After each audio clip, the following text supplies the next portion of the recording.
Saudara, Anda menyaksikan Kompas Bisnis bersama saya Putri Oktaviani. Pemerintah bersama Bank Indonesia menggelar rapat koordinasi di Istana Merdeka, Jakarta Selasa petang hingga malam. Rapat ini merespon depresiasi rupiah yang terus terjadi. Kami pakai data Jakarta Interbank Spot Dollar Rate atau JISDOR per 5 Mei 2026. Rupiah ditutup pada level 17.425 per dolar Amerika Serikat.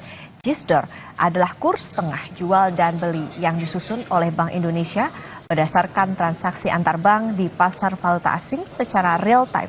Diperbankan, rupiah bahkan sudah tembus 17.500 per dolar Amerika Serikat. Pertumbuhan ekonomi yang melesat juga tak mampu mencegah dana asing keluar dari bursa saham.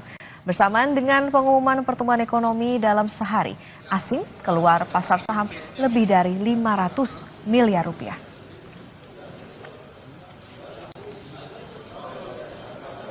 Nanti di sesudah matang nanti umumkan.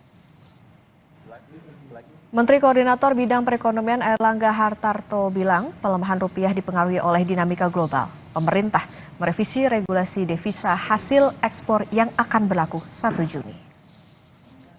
Capital outflow dan capital outflow tadi didalami bahwa disebabkan oleh pasar modal, kedua SBN dan ketiga dinetralisasi oleh SRBI.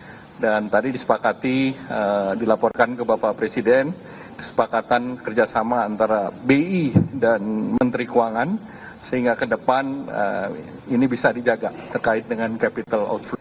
Yang terakhir terkait dengan regulasi devisa hasil ekspor sumber daya alam.